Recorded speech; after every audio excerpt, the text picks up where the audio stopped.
The day before Christmas, my family announced they were moving across the country and leaving me behind to learn independence. My dad said, "It's time you stopped being a burden."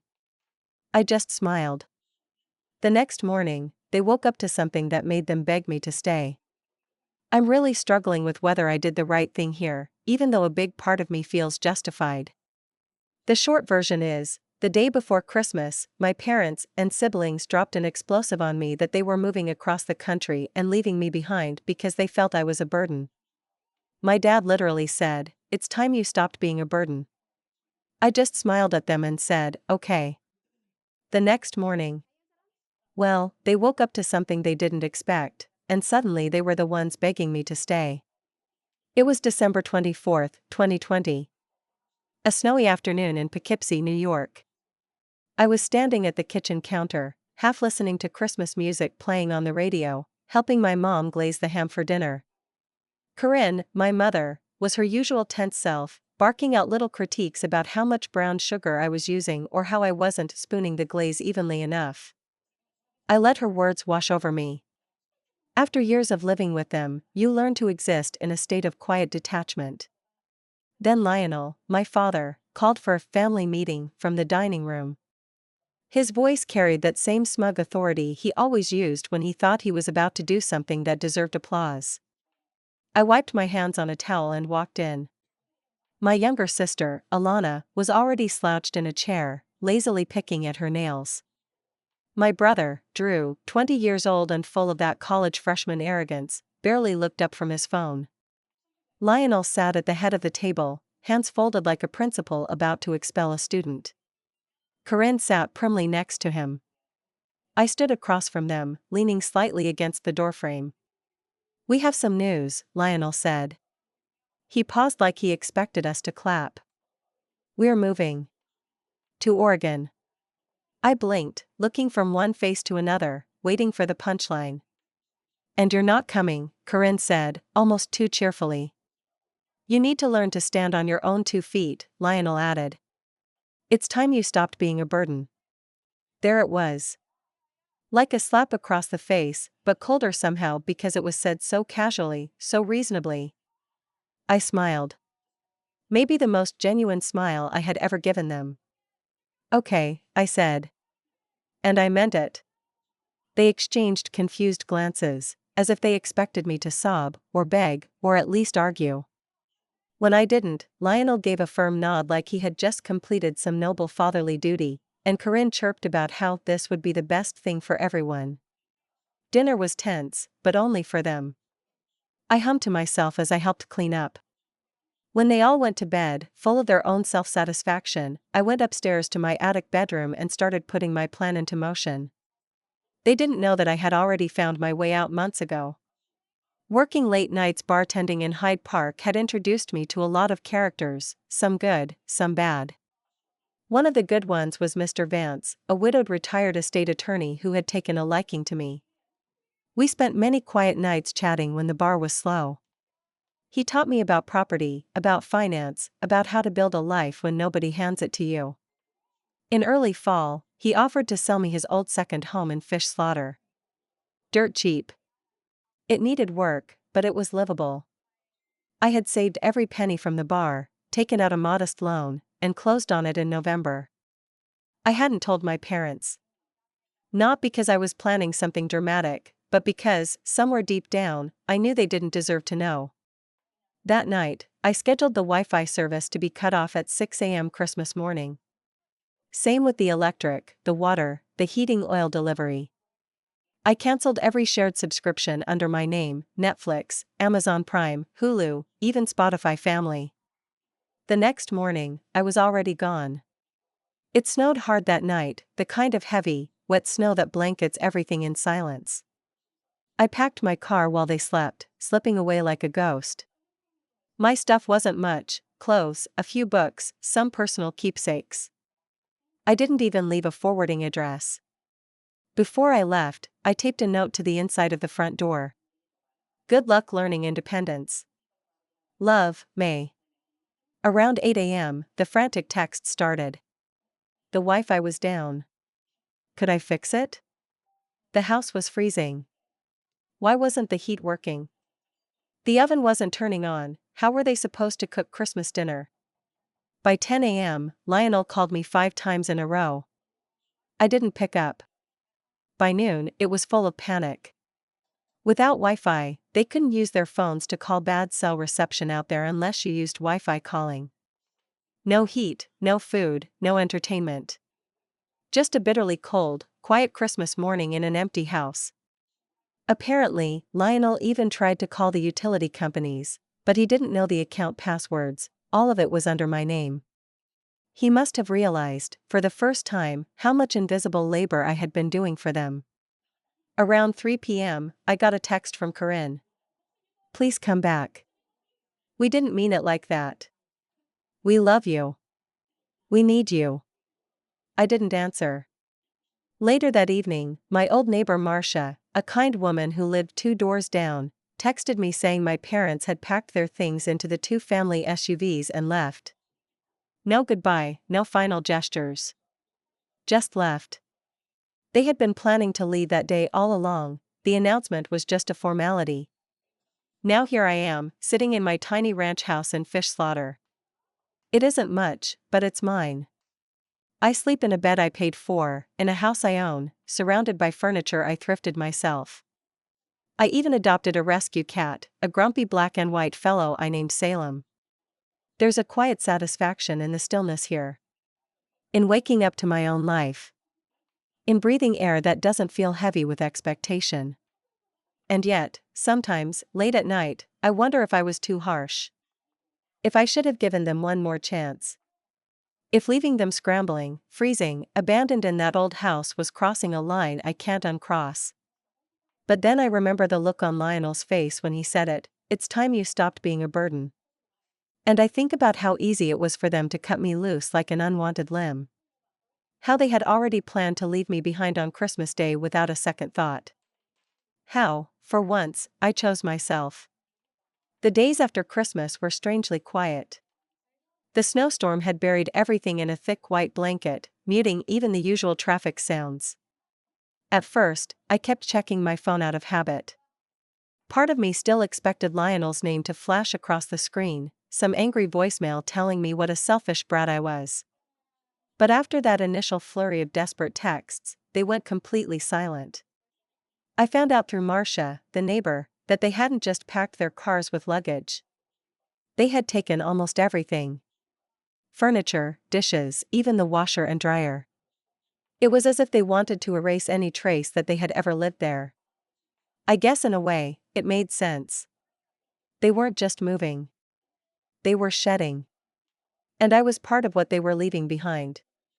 The old house sat empty for weeks. A for sale sign went up in the frozen front yard just after New Year's. Every time I drove past it on my way to work, it looked a little sadder. Snow piled up unshoveled on the porch. Flyers stuck to the door, unopened.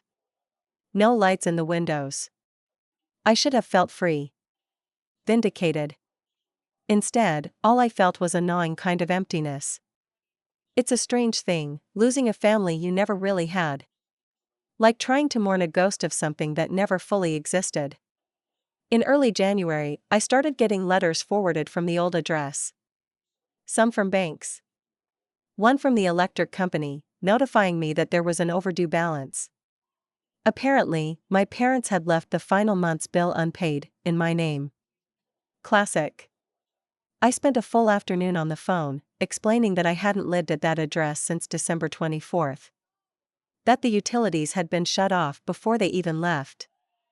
Thankfully, the woman on the line was kind and agreed to waive the balance after I sent proof of move out. Still, it rattled me. It was like they wanted to leave me behind with one last mess to clean up. About a week later, I finally heard from Alana. She sent me a DM on Instagram, of all things. Hey. Not sure if you want to hear from me. Just wanted to say I'm sorry for how everything went down. We didn't mean to hurt you. There was no mention of the abandonment, the cruelty, the casual way they had written me off. No acknowledgement that she, too, had sat at that table and said nothing when Lionel called me a burden. I didn't answer. I couldn't. Forgiveness might come someday, but it wasn't today. Instead, I threw myself into building something new. Work at the bar picked up as winter turned into spring. People were desperate to socialize after the long COVID shutdowns, and I started picking up more shifts. My boss, an old hippie named Marvin, noticed and offered me a promotion to assistant manager. The raise wasn't huge, but it was enough to finally replace the rattling old refrigerator at the ranch house. And to adopt a second cat, a tiny orange tabby I named Pumpkin. My little home started to feel alive. Full of purring and warmth and small, good things that I had built with my own 2 hands. Then, in late March, an unexpected letter arrived. Handwritten, real paper, real stamp. The return address said the Whitmores and listed some suburban neighborhoods in Eugene, Oregon. I almost threw it away without opening it. But curiosity won out. Inside was a letter from Lionel.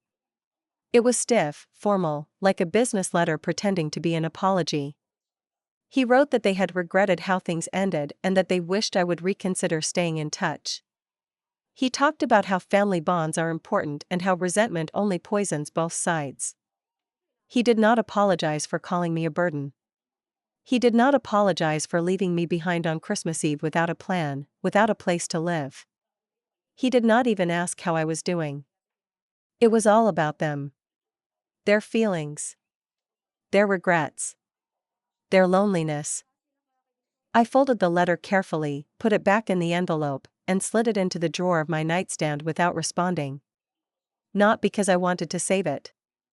Not because I wanted to forgive them someday. But because it was proof. Proof that I hadn't imagined it. That what they had done had left a hole big enough that even they, selfish as they were, felt the draft. Spring melted into summer, and my world got bigger. I started volunteering on weekends at an animal rescue shelter in Wappingers Falls. It was messy, exhausting work, bathing muddy dogs, bottle-feeding orphaned kittens, but it gave me a sense of purpose that bartending never quite filled. I also made new friends. Real friends. People who didn't look at me like a broken toy or a disappointment. People who laughed at my dumb jokes and invited me to bonfires and asked how I was really doing, even when the answer wasn't pretty. For the first time in my adult life, I didn't feel like a burden. I just felt human. Still, every now and then, a little voice would whisper at the back of my mind. Was it really independence if I was cutting them off? Was it strength or just more running away? On particularly bad nights, nights when Salem and Pumpkin curled up together by my feet, and the house was so silent it hurt, I would reread Lionel's letter. And the doubts would quiet, if only for a little while. Because no matter how much I missed the idea of family, I couldn't forget the reality of who they had chosen to be. And I couldn't pretend anymore that it was my job to fix what they had broken. Summer rolled lazily into fall, and with it came a sense of stability that I wasn't used to. The house, once a creaky old place that felt too big and too silent, had become something else entirely, something alive. I repainted the kitchen myself one weekend, blasting old classic rock albums while Salem and Pumpkin watched from the safety of the living room. I bought second-hand furniture at estate sales and learned how to patch drywall through a combination of YouTube tutorials and pure stubbornness. It was messy. Imperfect. Sometimes overwhelming. But it was mine. Every chipped corner, every squeaky step. By September, I barely thought about my family at all. Until one Friday night, while closing up the bar, Marvin waved me over with a weird look on his face. "You got visitors," he said, jerking his thumb toward the front door. There, standing awkwardly by the dartboard, were Alana and Drew. It was such a shock that for a second I just stood there, dish rags dangling from my hand, staring at them like they were mirages.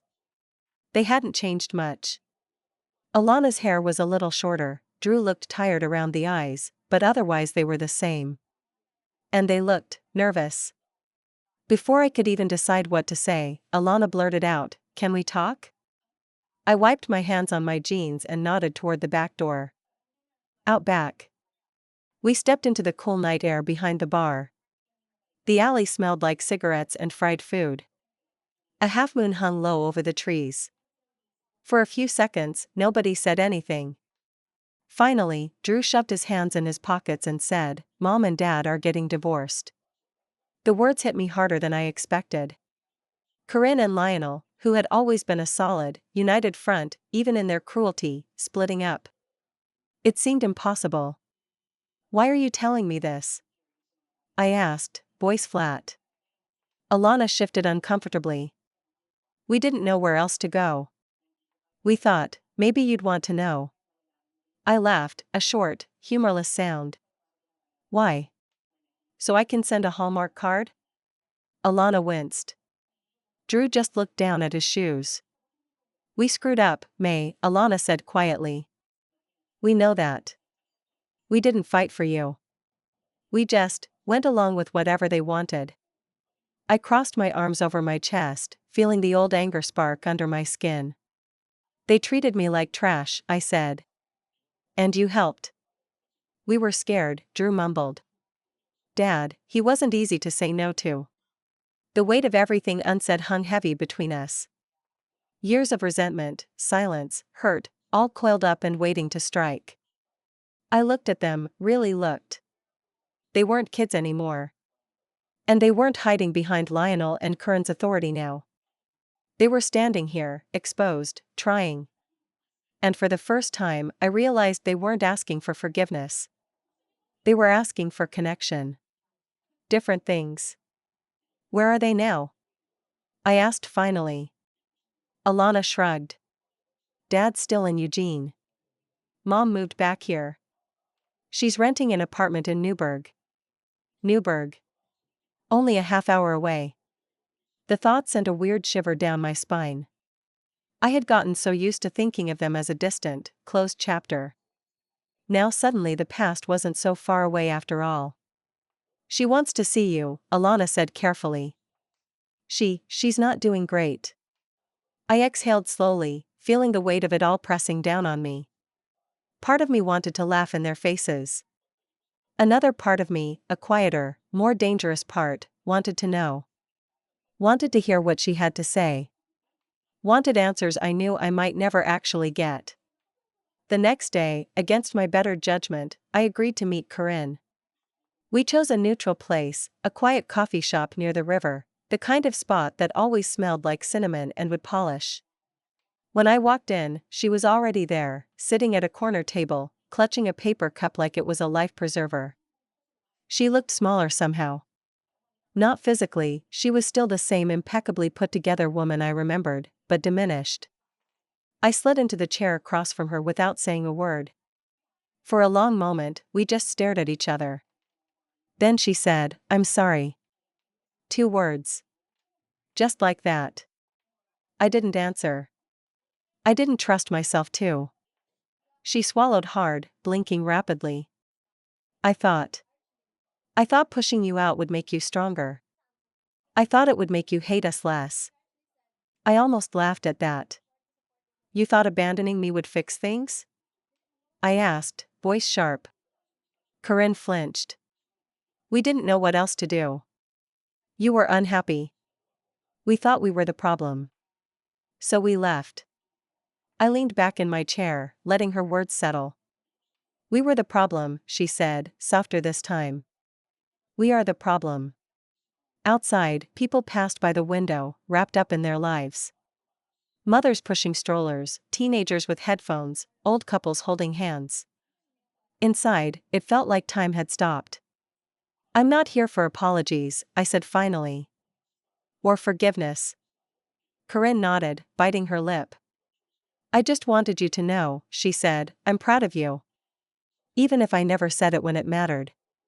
For a moment, just a brief, flickering moment, I saw a crack in the armor. Not the cold, controlling mother I had grown up with. Just a woman who didn't know how to love the right way, and who had realized too late what it had cost. But cracks don't undo damage. Regret doesn't erase consequences.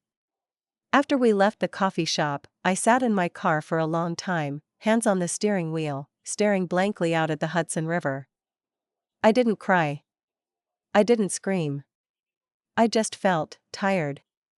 Tired of carrying all of it, the anger, the sadness, the guilt, like a second skin. Maybe some stories don't have clean endings. Maybe some wounds just scab over and you learn to live with the scar. The weeks that followed my meeting with Corinne were strange. She texted sometimes. Nothing pushy, just short messages.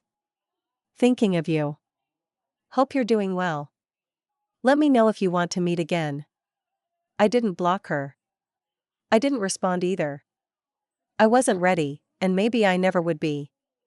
Meanwhile, Alana and Drew stayed in touch more regularly. Small things at first, memes, pictures of their new apartments, updates about their lives. They weren't perfect.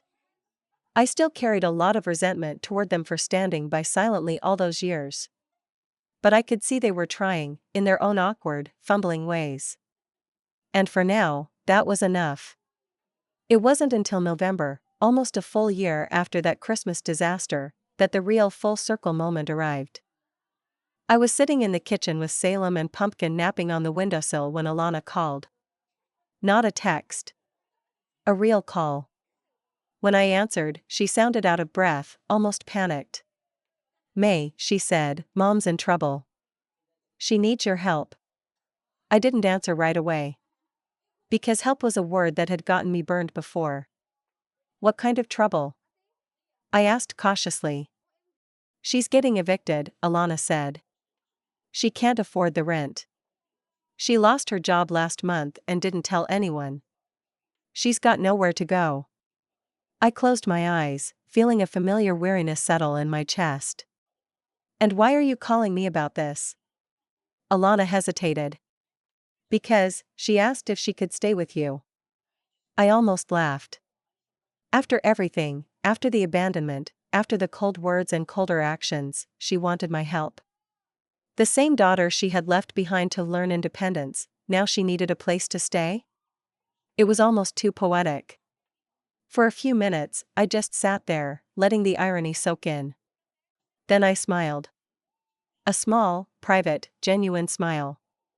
"Tell her," I said slowly, "that I have an offer." 3 days later, Corinne showed up at my house. She looked different. Smaller. Less polished. She wore an oversized coat that didn't quite fit and clutched a battered purse like it contained her last possessions. I met her on the porch. Not inside. Not yet. She shifted awkwardly, clearly expecting me to usher her in, to make this easy. I didn't. "I heard you need a place to stay," I said, arms crossed casually over my chest. She nodded, face flushed with embarrassment. "Just until I get back on my feet." I nodded thoughtfully. "Well, there's a condition," I said. She blinked. "Condition?" I pulled a neatly typed paper from my jacket pocket and handed it to her. "A rental agreement. $1,200 a month, above market rate for a single room, but fair considering utilities, parking, and shared living spaces. First month's rent and a security deposit due immediately. House rules, chores, quiet hours, no guests without permission, and a strictly enforced no-smoking policy. A clause stating that late payments would result in immediate eviction." Corinne's mouth opened and closed like a fish. "I don't have that kind of money right now," she whispered. I shrugged. "Then this won't work." For a long, long moment, we just stood there in the cold November air. I saw the realization hit her, slow and cruel. She wasn't coming into my home as a mother. She was coming in, if at all, as a tenant. On my terms. In my world. Not as someone with authority. Not as someone with control. As someone grateful just to be given a chance. Exactly how they had once expected me to grovel. Corinne's hand trembled as she handed the paper back. "I'll figure something else out," she mumbled. And she turned and walked away. I watched her go without a single pang of guilt. Not because I hated her. Not because I wanted revenge. But because for the first time in my life, I had made it clear, I wasn't a burden. I wasn't disappointed. I wasn't weak. I was a woman who had built a life without her, and who didn't owe her anything anymore. Christmas came around again soon after. I decorated the little ranch house with garlands and twinkling lights. I hosted a small gathering with some friends from the bar and the shelter. Salem and Pumpkin batted at the ornaments on the tree. When I sat down to dinner, a slightly burned lasagna, some cheap wine, and a homemade pie that was more ambitious than successful, I looked around at everything I had. It wasn't perfect. It wasn't flashy. It wasn't the kind of family I had once dreamed of. It was better. Because it was real. Because it was mine.